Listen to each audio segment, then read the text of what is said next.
Don't let Mom attend the ceremony, it's embarrassing," my younger brother whispered to his wife as I walked into the hall. Hands still smudged with engine grease. Wearing a faded work jacket with frayed shoulders. My whole family sat in the front row, dressed like they were attending a royal wedding. I stood quietly in the back, just a lone woman. A civilian mechanic who had spent nearly 20 years working behind the scenes at the airbase. Never once mentioned in a speech. Never thanked in a briefing. To them, I was just the one who wipes down the machines. The dropout who fixes jets. The shame of a family full of officers. And yet today, I was the one the military had formally invited to a special commendation ceremony. They called me a disgrace. But when the general saluted me, no one could look me in the eye. I didn't come for applause. I came because someone at the top, someone who actually saw what I did, thought I mattered. But as I stood there in the back of that grand auditorium, flanked by polished brass and white gloves, I felt the walls of silence closing in. "You lost, Eliza," my sister once said at a family dinner. "Fixing machines isn't a career, it's what people settle for." That same sister now sat front row, diamond earrings glittering, a smug smile spreading across her face when she spotted me near the back. "What's she doing here?" she muttered, loud enough for at least 3 rows to hear. Her husband chuckled under his breath. "Must have come to see how real honors look." The words hit like oil on fire.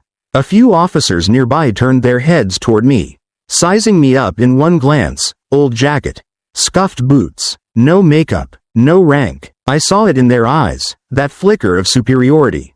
That unspoken "you don't belong here." Then came Captain Ramon. He strutted down the center aisle, silver wings gleaming on his chest, followed by a small entourage of younger officers. When he saw me, he stopped, dramatically. "Whoa, did maintenance get lost on the way to the motor pool?" he joked. Laughter rippled through his group. I said nothing. I didn't even flinch, but inside, I felt my hands curling into fists. Not from shame, but from recognition. I knew men like him. They'd passed me in hangars without a glance, ignored my notes on technical briefs, tossed my name out of after-action reports. To them, I was invisible until I made their planes work. Then I was just the lady in overalls. One of the younger officers leaned in. "I think she's the one who patched up the intake on Falcon 9 last year." Captain Ramon waved him off. "Please, that story's blown out of proportion. Besides, anyone can tighten bolts with enough duct tape and luck." Behind me, I heard my brother's voice. "Seriously, she better not go up on stage," he whispered. "People will think we're related." "You are," I thought, "and one day, that might matter to you more than it matters to me." Around the hall, others were staring now, not with curiosity, with discomfort, the kind that clings to walls when someone, out of place, refuses to shrink. But I didn't shrink. I sat down, quietly, second to last row, left corner. The metal chair was cold and creaky. No one sat beside me. No one offered a nod or a smile. I didn't expect them to. For 20 years I worked inside the skeleton of jets. I calibrated gyroscopes, rewired damaged relays, rebuilt fuel flow systems from scratch. I crawled through machines blindfolded by blackout drills, and once kept a pilot alive by manually overriding a dead avionics panel during flight prep. But none of that showed up in ceremony brochures. There were no medals for preventing disaster with a wrench and guts. What they remembered were my dirty nails and quiet presence. "Is that the woman who works in Bay 14? A man whispered. Tilting his head, I thought she retired. Maybe she's here to clean up after. Another laughed. I stayed silent. I looked at the podium ahead, shiny, trimmed in navy blue. I watched the flags sway slightly from the air conditioning. Everything in that room sparkled. Except me. And yet, I was the reason this ceremony even existed. Not one of them knew the truth yet. Not the real truth. That on the night everything failed, every system dark, every team frozen, I had climbed into the command vault myself. Without clearance or permission, I had stared down the blinking red diagnostics screen, and said the words no one had dared to say. I can fix this. Just give me 5 minutes and a screwdriver. But today, they only saw the jacket. Not the battle. Not the night I kept the base alive. So I waited, quiet, still, because the moment of truth was coming. And it would not whisper. It would roar. The ceremony dragged on. Name after name was called. Ribbons were pinned. Photos taken. Speeches were cited like clockwork. But not one of them looked in my direction. I sat alone, hands resting quietly in my lap, eyes fixed on the stage, on that podium where people accepted praise for things they hadn't done alone. A colonel from logistics accepted a plaque for rapid response coordination.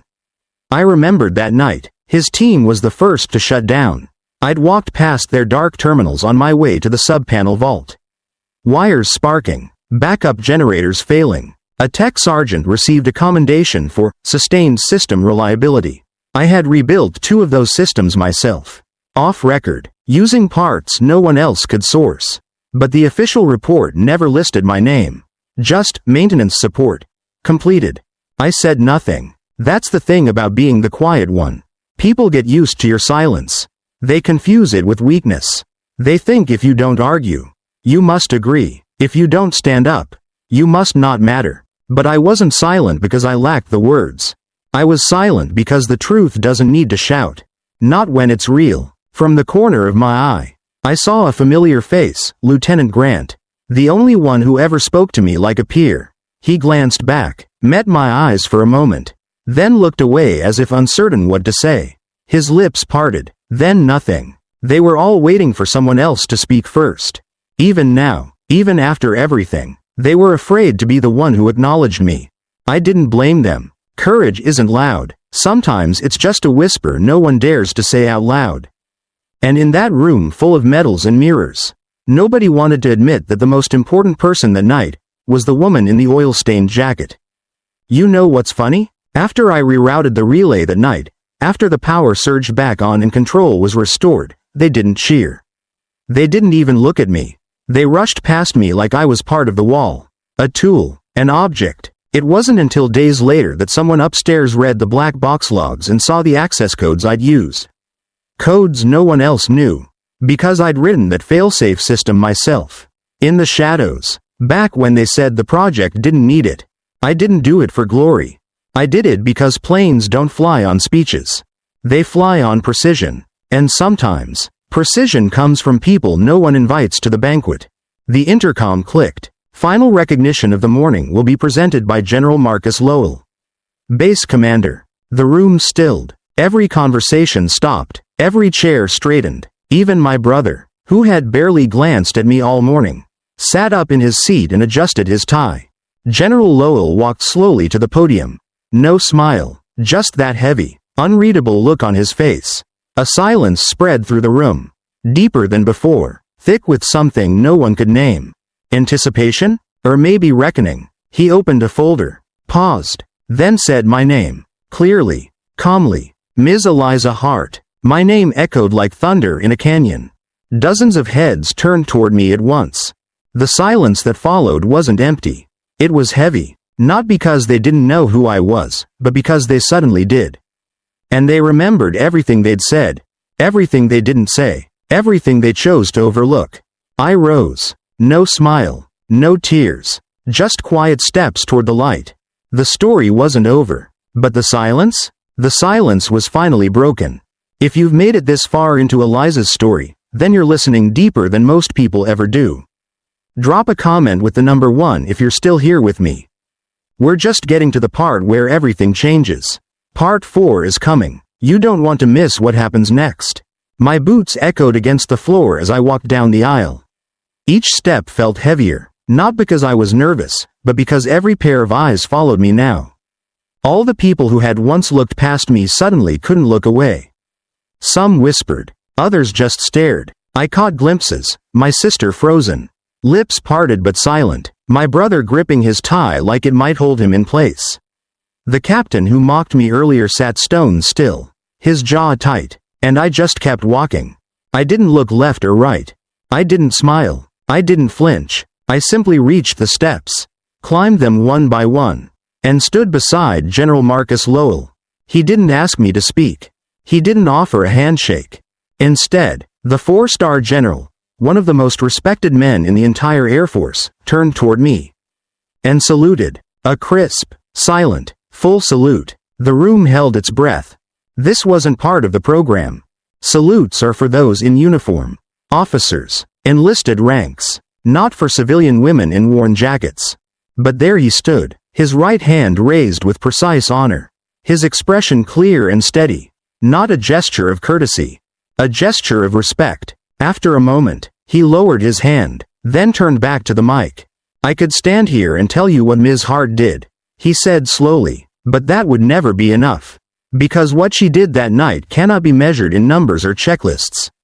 He paused. "She didn't just restore systems. She didn't just fix wires or bring a bird back online. She gave us back control. She gave us back the mission. And she did it when everyone else said it was impossible." Another pause. She wasn't on the official roster. She wasn't even supposed to be there. And yet, there she was. His voice sharpened slightly. While others argued, she acted. While others doubted, she moved. No chain of command, no orders. Just a woman with knowledge, experience, and courage. He turned slightly toward me again. "This award isn't a formality. It's a correction." Then he opened a small velvet box and held it out to me. Inside was the Meritorious Civilian Service Medal, a rare honor. One reserved for acts that go beyond the call of duty and save operational integrity. It was one of the highest awards a civilian could receive from the military. I looked down at it. Not because I needed it, but because it meant they finally saw. I took the box with both hands. "Thank you," I said, softly. I didn't speak into the mic. I didn't give a speech. That wasn't my way. The general nodded and stepped back. And just like that, it was done. The room remained silent for several seconds more. Then a single pair of hands began to clap. It wasn't my family. It wasn't one of the brass. It was Lieutenant Grant, standing in the third row. He clapped, slow and firm. Then someone else joined. Then another. Until the entire hall was filled with the sound of hands coming together, not out of habit. Not out of protocol, but out of something deeper.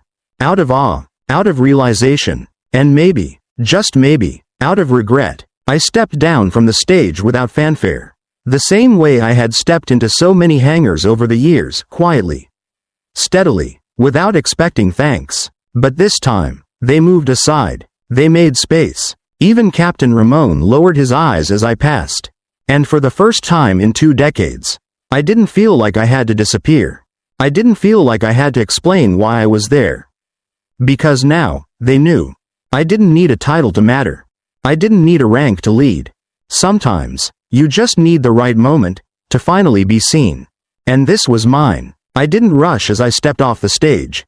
There was no music, no confetti, just the soft creak of my boots, the weight of the metal box in my hand, and the stunned silence of people realizing they'd been wrong for a very long time. I made my way down the aisle, this time. Not to the shadows in the back. This time, the path opened for me.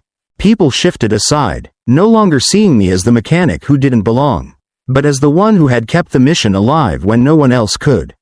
Some nodded, others looked away, and a few just stared, faces pale with guilt. When I reached my row, I stopped. My family was seated there, still frozen in disbelief. My sister was gripping the arm of her chair so tightly her knuckles were white. Her perfect hair framed a face that now looked unfamiliar, hollow, like the makeup couldn't quite cover what she felt. She looked up at me, blinked, opened her mouth as if to say something, then stopped. There was no script for this moment. The brother who once said I wasted my life in grease and shadows wouldn't meet my eyes. He was staring down at his polished dress shoes like they might give him a way out of the moment.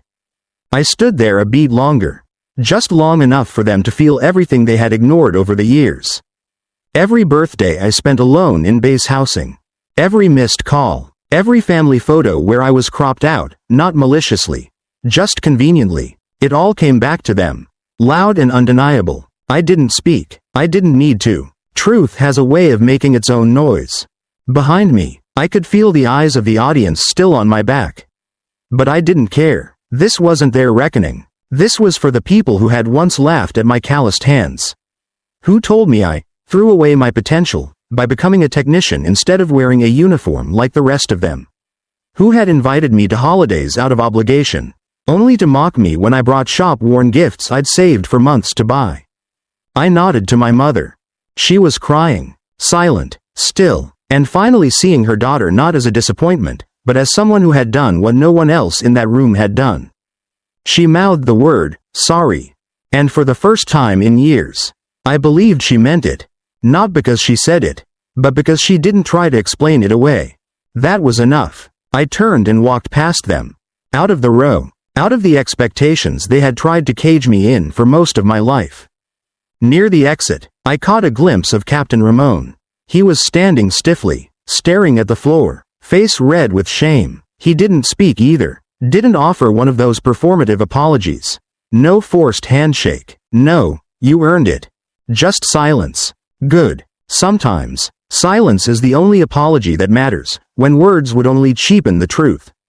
Lieutenant Grant approached as I neared the doors. He didn't say much, just a quiet, I always knew there was more to your work. I should have said something sooner. I nodded once. Thanks for saying it now.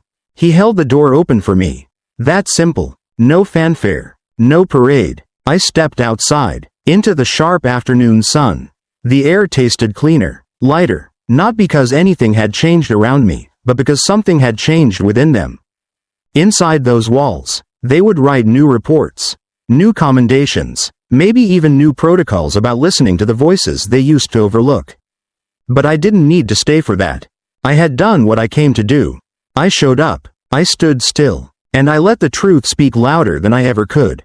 The parking lot was nearly empty when I stepped outside. No reporters, no cameras, no one chasing after me for a quote or a photo. And that was exactly how I wanted it. The metal box was tucked under my arm, still unopened, not because I didn't care, but because I didn't need to look at it to know what it meant. It wasn't the metal or the ribbon that mattered. It was the silence that followed it, the kind that forced people to rethink everything they thought they knew about someone like me. I walked across the pavement to my truck, the same one I'd driven for 15 years. The backseat still smelled faintly of machine oil and fast food. Tools rattled quietly in a red metal box as I opened the door. Before I climbed in, I paused, just long enough to take one last look at the building behind me. Inside, the ceremony was still going. I could hear muffled voices through the brick walls, names being called. Speeches being read. They were back to the schedule now. Back to the expected order of things. But I knew, nothing in that room would feel quite the same anymore. Not after today. I didn't need to stay and see how they processed it. Let them sit with their silence. Let them rewrite their assumptions in private. I had done what I came to do. Without yelling. Without vengeance. Without demanding anyone bow down or make it right. Because grace doesn't need permission.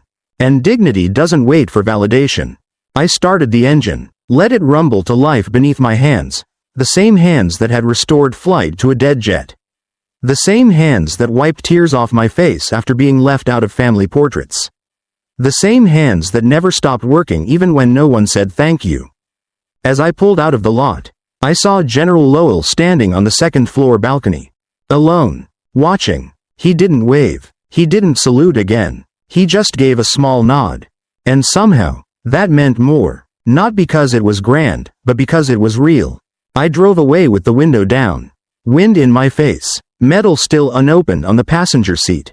Not as a hero. Not as a symbol. But as myself. A woman who showed up. Held her ground. And walked out. Not to prove anything. But because she never needed to prove it in the first place. A few miles down the road, I pulled over at an old rest stop, nothing fancy. Just a bench under a tree and the hum of wind across empty space. I opened the metal box. Finally, it shone in the late afternoon light. Heavy in my palm, but not as heavy as the years I carried leading up to it. There was no crowd now. No stage. No uniformed applause. Just me. And that was enough. I sat back and breathed in slow. Because this moment wasn't about recognition. It was about remembering who you are when the world tries to tell you otherwise. Too many of us are taught that silence means failure. That quiet work means we don't matter. That if we're not seen, we must not be significant. But I hope my story reminds you. You don't have to wear a uniform to make a difference. You don't need permission to be brilliant. And you don't need applause to have value. Sometimes the most powerful thing you can do is show up. Stay true. And keep doing the work, especially when no one's watching. So wherever you are right now, if you've ever been overlooked, underestimated, or told you weren't enough, I want you to remember this. Dignity doesn't shout, it just stands there, quiet, unshaken, and unmissable, when the truth finally arrives. If this story meant something to you, share it with someone who needs to hear it. And drop a comment to let me know you're still listening, because your presence matters here. Subscribe to the channel for more stories like this, true stories of quiet courage, of people like you, who deserve to be seen.